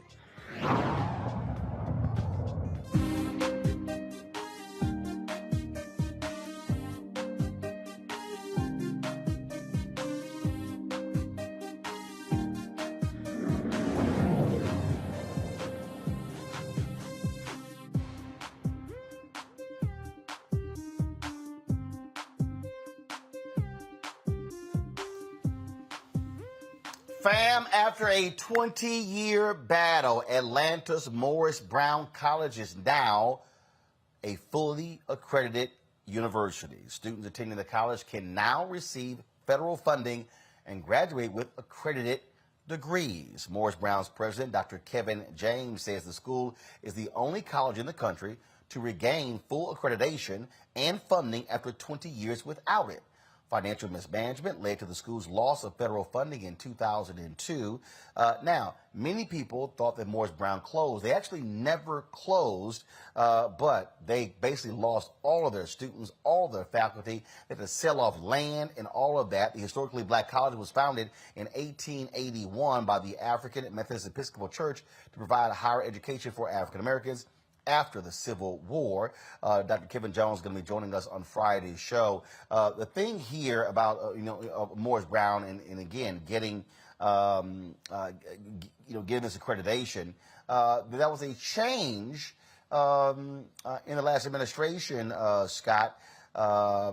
When it comes to the different accreditation agencies, now you have SACS, which most folks use. But you had a number of religious institutions who were arguing that they should be expanding the use of accrediting agencies. That's really what allowed Morris Brown to gain the accreditation. And the point that they made is that it is the only school in Georgia that was founded by freed slaves. They say it was black folks who built Morris Brown. It was black folks who made it possible, and they said it still should be allowed to survive. And so they are back in business. Yeah, they are. And whether it's SACS or, this other accreditation process that you just mentioned, Payne College got accredited, got its accreditation as well. And so it's great for both of those institutions. Morris Brown never closed. Last year, they have about 50 students. I think this year they have about 50 students. But with this new accreditation, they got a shot rolling for the following reasons.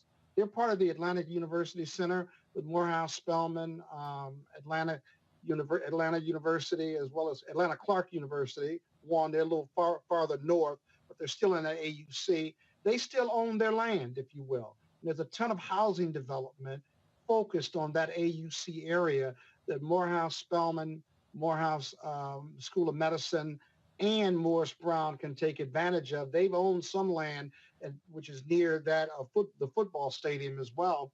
That coupled with the George Floyd money, I call it the George Floyd money, where white millionaires, billionaires are giving money away to help the fact that Black Lives Matter. They've got a shot at that money now as well. And so I think if they stay focused, they manage, they lead the way they're supposed to, they'll be full partners with the other AUC institutions of higher academic learning.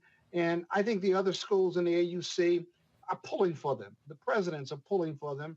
I'm pulling for them. I had a lot of friends who went to Morris Brown when I was at Morehouse in between 80 and 84. And so it's just a feel-good story, a great story. And let's hope and pray that they not only succeed, but they excel. It really is a significant deal, Jason. They never gave up. It's alumni. Folks, they said, no, we're not going to stop fighting to keep the school open. And they should be applauded that for 2 decades they fought through and made it happen. Yeah, no, it's a great story, as Scott said. And I'll say one of my heroes is a Morris Brown graduate, Hosea Williams, I believe is Morris Brown graduate. Yes, sir. So, yes, sir. Yeah, so I'm really, I've been pulling for Morris Brown this entire time. I'd actually heard rumblings that they were trying to get their accreditation back. So I'm really happy that they were able to accomplish it. And I hope that they, next year they have, 200 students and the next year 2,000. And there will be another place in the Atlanta area for Black students to get a wonderful education like the other institutions in that area. Monique? Exactly. Nothing else. They covered it. That's it? That's it? That's it? Just one word? I can't believe she said that. That will never happen with Scott. That will never happen with Scott. One word will never happen. Let me put a just like never. Scott, I ain't lying. That would never happen. You will never give a one-word answer. All right, y'all. Going to our final break. When we come back, our Tech Talk segment, of course, where we always focus on African Americans who are in the tech space, and so we'll do that next. You're watching Roland Martin Unfiltered, broadcasting live from Los Angeles, right here on the Black Star Network. This week on The Black Table with me, Greg Carr, reparations. Is it finally time? 2 of the country's foremost authorities on the subject will join me to try to answer that very question. A powerful installment of The Black Table with me, Greg Carr, right here, only on the Black Star Network.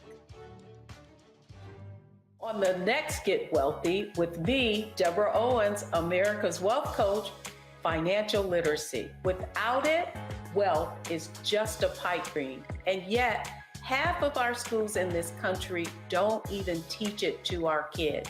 You're going to hear from a woman who's determined to change all that, not only here, but around the world. World of Money is the leading provider of immersive financial education for children ages 7 to 18. We provide 120 online and classroom hours of financial education. That's right here on Get Wealthy on Black Star Network. Hi, I'm Eric Nolan. What's up, y'all? I'm Will Packer. I'm Chrisette Michelle. Hi, I'm Chaley Rose, and you're watching Roland Martin Unfiltered.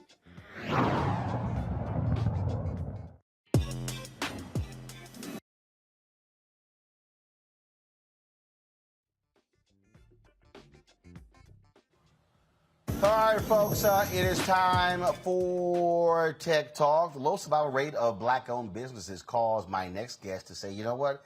I got to do what I can to help these businesses survive. Danielle McGee created Black Business Boom to provide training, services, and mentorship for small Black businesses to help them survive in this digital economy. She joins us now from Nashville, Tennessee. Danielle, glad to have you here. So what is Black Business Boom? What is it? Black Business Boom is providing opportunities for small Black-owned businesses. So we realized that Black-owned businesses needed help in using digital marketing to market their businesses and grow online. So we created trainings using a proprietary curriculum, as well as connecting Black business owners to mentorship in order for them to learn how to use digital marketing to market their businesses online so that they can grow their revenue. All right. So, what were you doing when you got this idea? What was happening? And was there one particular thing that caused it? Absolutely. So I've been a business owner myself for about 10 years, but I found myself going back to corporate America because of the struggles I ran into as a business owner. So I decided that I wanted to really help other business owners to avoid a lot of the struggle that I did when I opened my spa in Chicago. So I moved here to Nashville in 2016, and I started to actually go through a program that gave me the foundations of being a business owner. And I started to hear a lot of folks say, I don't get the support I need for my business. I don't know how to do marketing to grow my business. And I decided I wanted to create a solution. So actually in 2018, we launched Black Business Boom as the Groupon for Black-owned businesses. And we started to onboard businesses on our coupon platform, offering coupons in over 20 cities. But a lot of the businesses didn't have websites, weren't really thriving on social media. And I decided I wanted to jump in and create a fix for that. So we spent more time training business owners than we did actually onboarding them on our platform.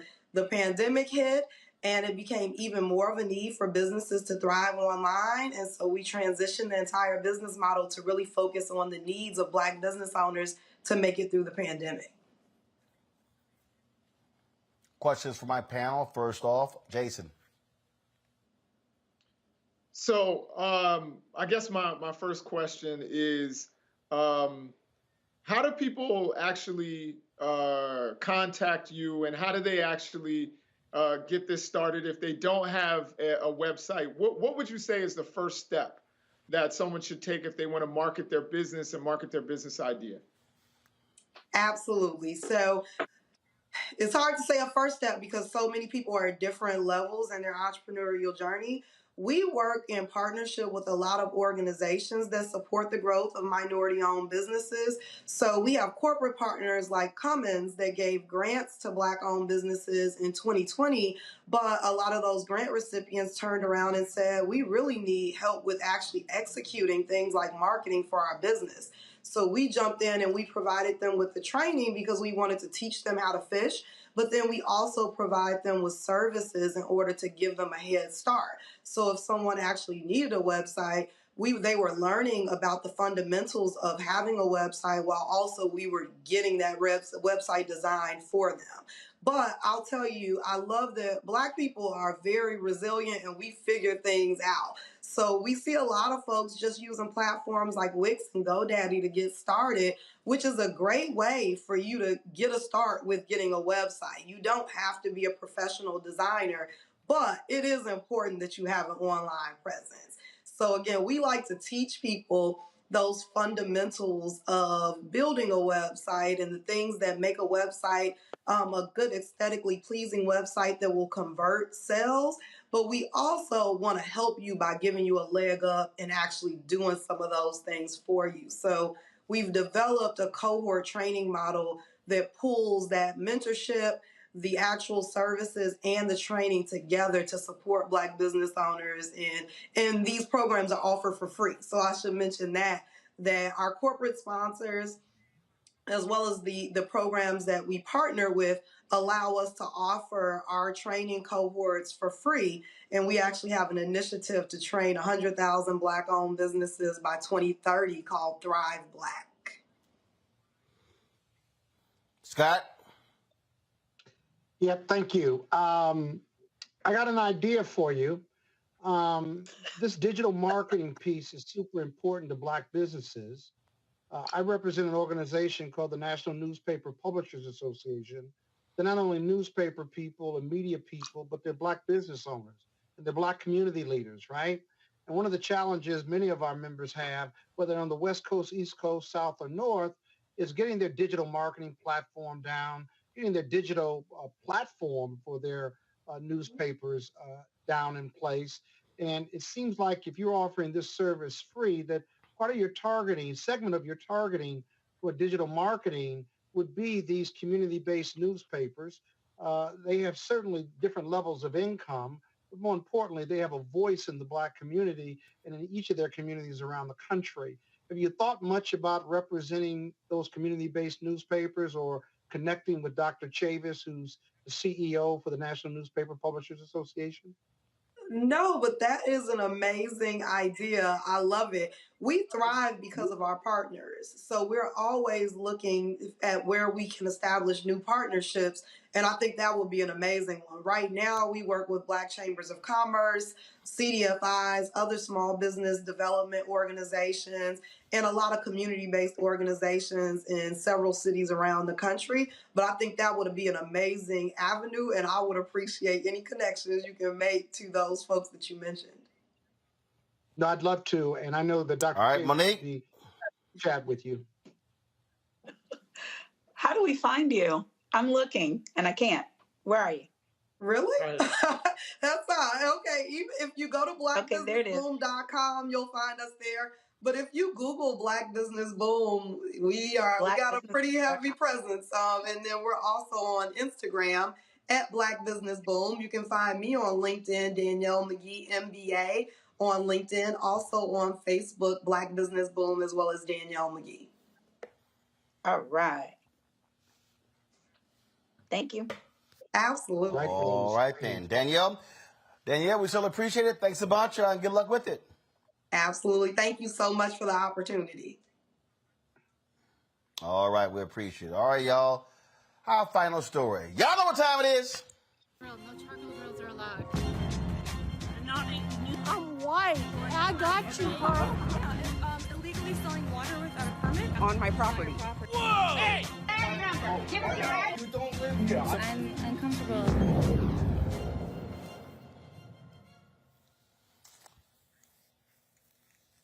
Okay, Juneteenth is not supposed to. It is the annual celebration of when the enslaved people of African descent in Texas got word that the Emancipation Proclamation had been signed.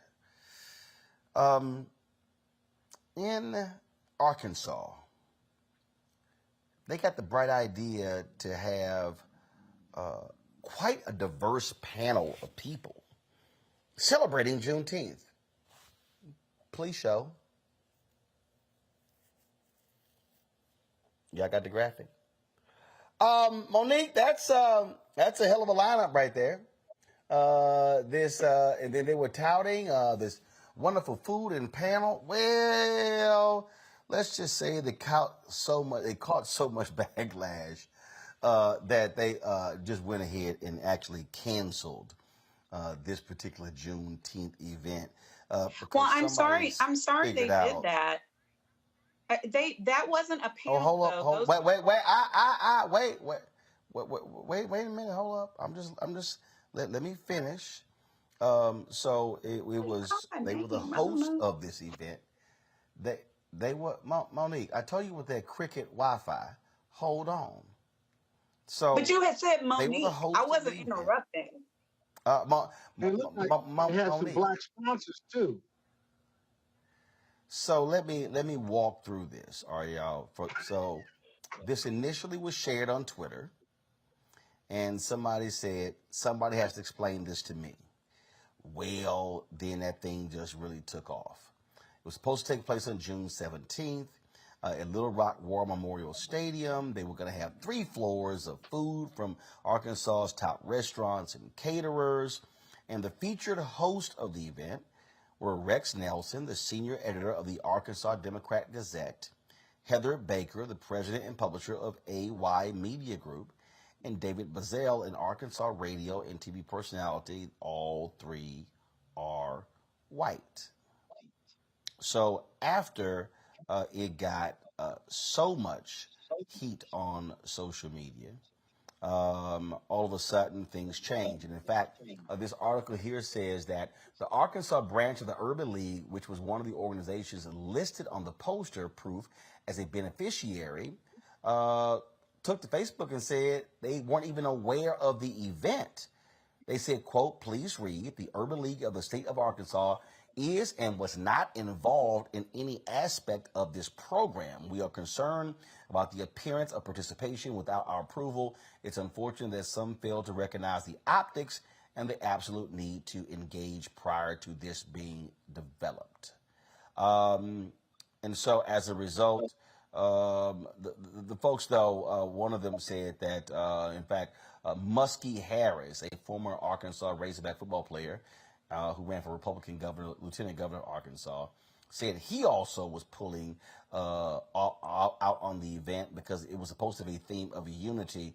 He said, quote, I got a rope around my neck and I'm tarred and feathered over an event that's already dead. It just got perceived in the wrong way, and my sponsors said to leave it alone. It's dead, it's dried up. Monique, he says he will try to revive it next year. Now you can. Yeah.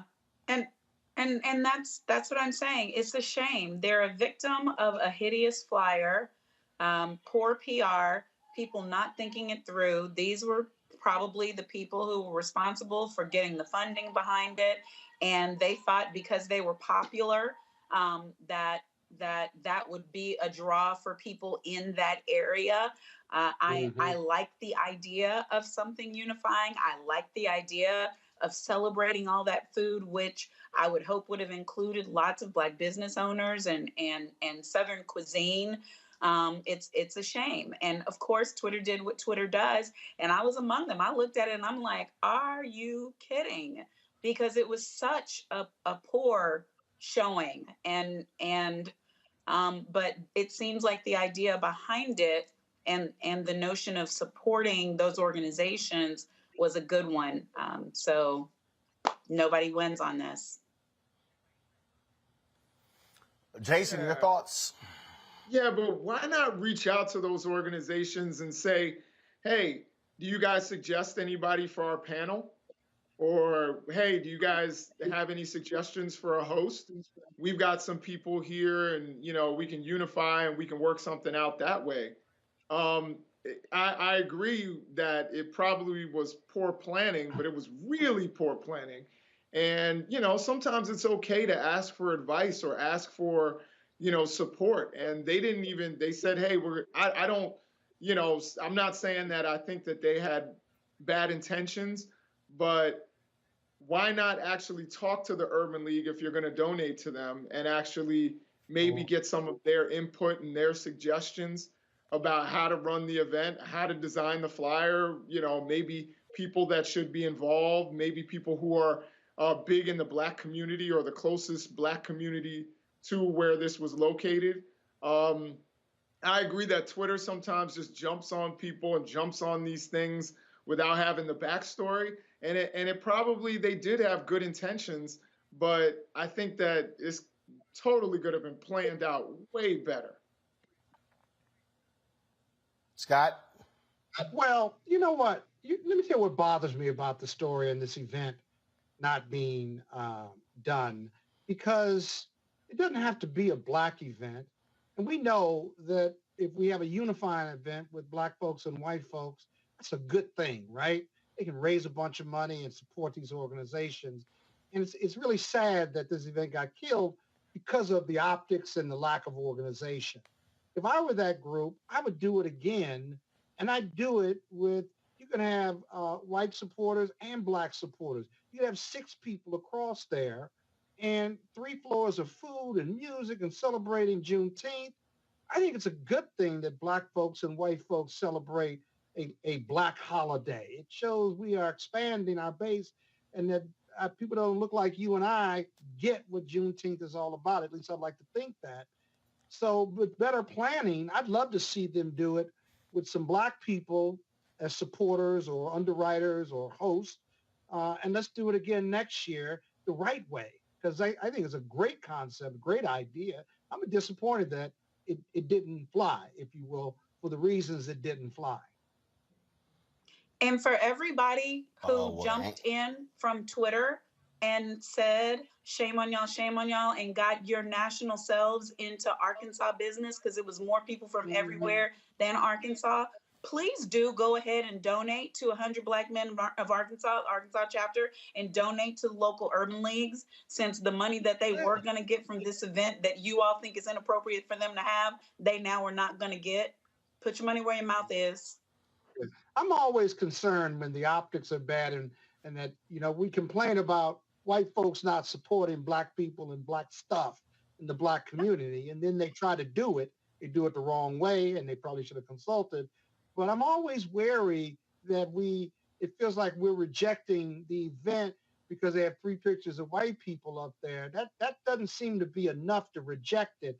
The optics are powerful. I just wish they had done it the right way. And I hope they do it again next year. The right way. Yeah, no, I agree with that, but I think what people get afraid of is that you're going to center white people on Juneteenth.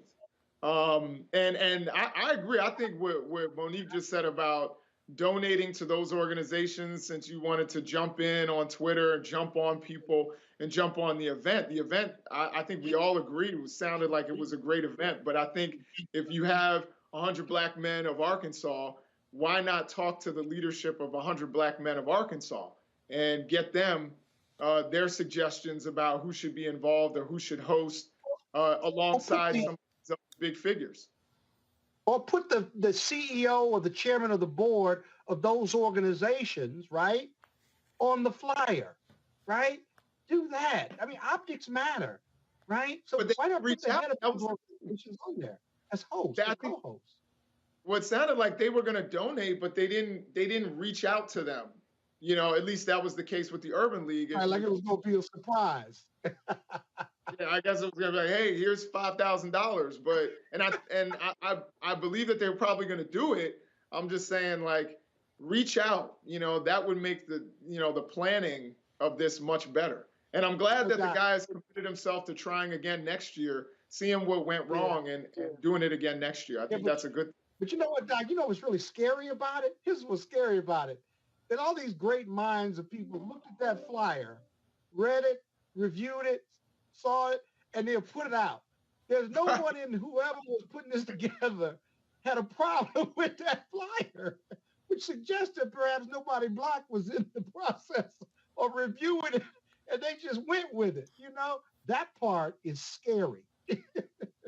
Right, and that's what I'm saying about, like, it's called having no cultural sensitivity. No what? What that's called. So just like no cultural sensitivity, same as having no seasoning. Oh yeah, absolutely, yeah. No national cultural sensitivity, because it was probably doing fine in Arkansas, which is where the program was. Like I said, which is where the businesses were. Like I said, which is where the chapters were going to get the money.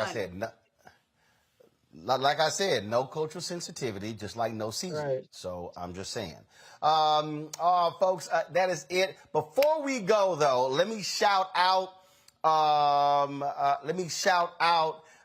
Kevin Roberts, who's in the Omega chapter. Let me shout out John Williams, Freddie Ricks, Paul Stafford, my 5 line brothers at Texas A&M University. Today is the 33rd Alphaversary, Scott. I know you joined that little entity out there. But this is called a living example of what it means to be in a real fraternity, a real brotherhood, real colors. And so shout out to all of my LBs. Shout out to all the brothers at Powell Macron, Texas A&M University, and of course all the men of Alpha Phi Alpha Fraternity Incorporated. And yes, Scott, it's okay that you are in a second-rate frat. You're given the okay signal right now, and so yes, we understand that. Congratulations, yo-yo. Yeah.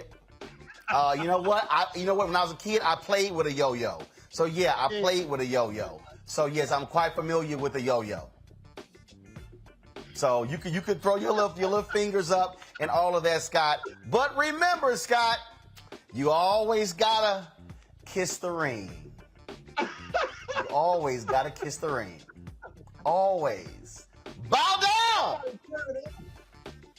Somebody turn it off. Bow down. Bow down, Scott. Bow down, Scott Bolden. Remember, without alpha, you just capicide. It's still there. Without alpha, you capicide. You know who your daddy is. All right, Jason, Monique, and Lil Kappa. And Jason, Monique, and Lil Kappa, I appreciate that. And again, shout out to all my LBs. And again, it was 5 of us, 4 of us are still here. In fact, on the 10th anniversary. So today, not only did we cross today, in 1989, 10 years later, Kevin Roberts, who was the first black drum major in Texas A&M University history, died in a plane crash. He was piloting the plane. So he died on our 10th anniversary. So certainly thoughts and prayers go out to his family on this day as well. I met his dad when I was in San Antonio at the NAACP convention in 2019. And his dad still wears his Texas A&M ring.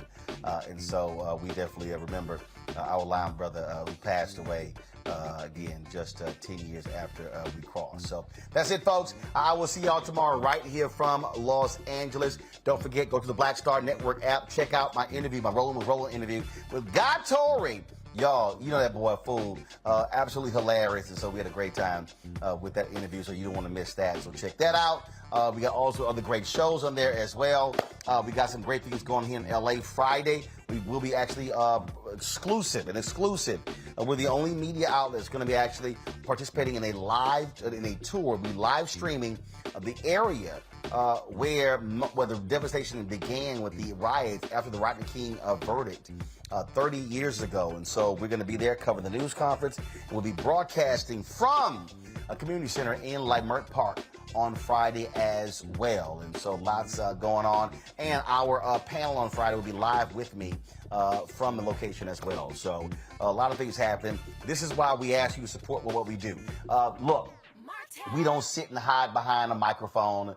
We don't sit here and not show our face. We're not one of these folks who just smack gums and never go out. We actually hit the road and cover the news where the people are. And so that's why we want you to support what we do. Tell everybody, download the Black Star Network app. Black people have got to stop talking about ownership and what we need. And if we had this, y'all, we have it. It's been built. And so it's been built because of you. And so download the app, Apple phone, Android phone, Apple TV, Android TV, Roku, Amazon Fire TV, Xbox One, Samsung Smart TV, and please join the Bring the Funk fan club. You can send your check or money order to P.O. Box 57196, P.O. Box 57196. Again, that's the P.O. Box. And of course, we also have Cash App. Come on, y'all, change it, guys. All right, can we change it? Did y'all freeze something? Thank you. P.O. Box 57196, Washington, D.C., 20037-0196. Cash App, $RM Unfiltered. PayPal is R Martin Unfiltered. Venmo is RM Unfiltered. Zelle is rollin@rollinsmartin.com. RollinMartinUnfiltered.com. And so let me just go through here. Let me thank the folks, Jarrell Costin, who joined while we were live on the show. Let me also, so I got Jarrell Costin. Let me just go through here. Let me shout out here. Let's see. Taki Diab. T-A-Q-I-Y-Y. Sorry if I screwed the pronunciation up there. So I want to give you a shout out as well. And let me see who else is giving them a show. I'm looking right now. Let's see here. I'm going to have to do a search of Cash App. So give me a second. Let's see here. Colin Essene. We appreciate it. Thank you so very much. Alicia Lindsay. Thank you so very much. Melvina Wright. Veronica Fisher. Let's see here. Olubakola. Akande Elamoso. I certainly appreciate it. Thanks a lot. Diane Alexander. Marcus Rhodes. Samato Dabney. Herlin Pascal. Thank you so very much for joining us. Terry Pickett. Thanks a lot. Derek Street. Sean Walters. L. Hawkins Jr. James Flowers Jr., Sylvia Arzu Bush, Renee Talbot, Bryant Ashton, Crystal Handy, Mitchell Brown. Someone goes by 6 a.m. Let's see here. H. String, Kathy Ruiz, Intron Rollins, Charles Richardson, Robert Brown, Lakira Bennett, Sandra Threadcraft Gregory, thanks a lot, Landry, Monique Dubois, Michael Williams, Ebony Long, Ronald Pierce, Shirley Gilmore, Karen May, Billy Kelly, Sarita Torrance, Anthony Franklin, Brittany Hanshaw, Dana Moten Cox, Andre Belfon Nakata, Sandra Harris, Corey Brown, Willie Jackson, Samantha Peggy, Terry McKenzie, Terry Jones, Tammy Bale. Also, Renata Rainey, Thomas Royster, Martin Bradley, Ronald LeGray Sr., Janelle Fields, Char Fletcher, Adeshola, Tracy, Herbie Green, Stephanie Williamson, Tori Green, Eric, Brianna Carlton, Rona, Chanel Laco, Eric Sterling, Willie Murchison, Marshall Sweeney, William Hogan, Albertus Smith, Chris Oliver, Cynthia Wilder, Sherland Carrington, Fatima Morgan, Eula Milan, Clifton Hubbard, Janae, Deborah Elaine Denard, Monique Watts, Haruna, Patsy Bird, Keith Weiss, Barry, Hillian, Cornell Cole, Brandon Mason, Sandra Cole, Thaddeus Wynn, Charles Gibbons, James Fennell, Pamela Hart. And so I appreciate, folks, all of you who support what we do. Thanks a bunch. I'll see you guys tomorrow. Holla!